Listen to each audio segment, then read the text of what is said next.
What's up, YouTube? It's Young Soul with another video, and July's 2015's NPD has been released, and surprise, surprise, PS4 has won. This is becoming par for the course, so I'm not really going to get into just the NPD itself. I'm focusing more on the prominent Xbox YouTube fanboys, the hypocrites we all know.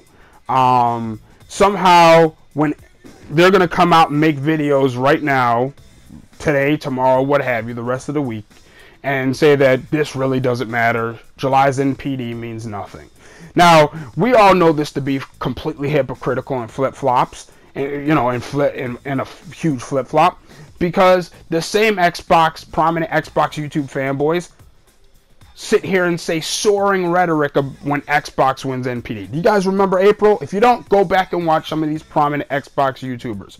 We all know the ones who sit here and make podcasts like every other day, and several other prominent Xbox YouTubers besides them, YouTube fanboys, mind you, besides them, who, when April NPD came out and Xbox One, they were talking big rhetoric, soaring rhetoric. They were talking about how mind share was shifting and tides were turning and the Red Seas were parting and the gods were looking down upon the Xbox with favor. You know, all of this soaring rhetoric. I just made the last two up about the Red Seas and the gods looking down upon favor. But there were definitely prominent Xbox YouTubers using that type of bold, huge, soaring rhetoric when Xbox won April's NPD. But go back and look at those same YouTubers for May's NPD, June's NPD, or now July's NPD. Go back and look at their videos about it, if they even made any about them. It doesn't matter, nobody cares, it's the middle of the year, nobody cares. It doesn't matter, it means nothing, okay? And really, it basically points out what I've been talking about with media bias and Sony lies. You can put NPDs into the same category. It's basically these prominent Xbox YouTube fanboys base the newsworthiness of something that came of a video game article or video game news. They judge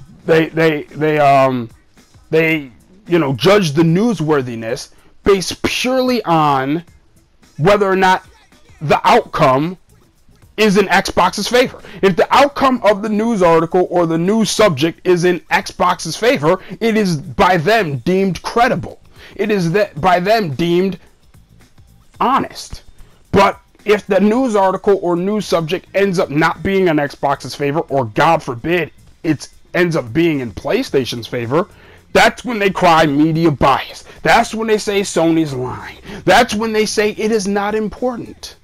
I.e., when PlayStation wins NPD, it is not important. That's the way they dismiss articles they want to talk about. Okay? So it all plays into the same narrative that they're trying to build.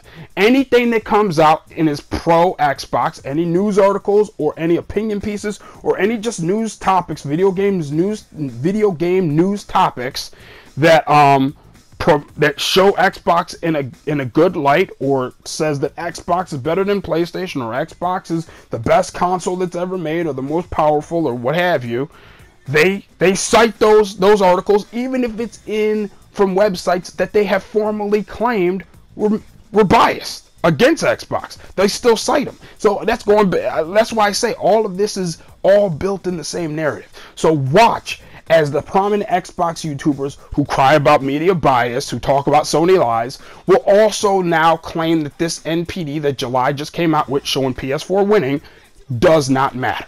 It all plays into the same narrative. It's this whole idea, again, just real quick, is the whole idea that Xbox, that news stories are only valid if news stories are only valid by the outcome of whether or not Xbox is prominently featured or prominently shown in a good light. Let me know what you think in the comment section. Am I right? Am I wrong? Whatever. And I'll holla back. Peace.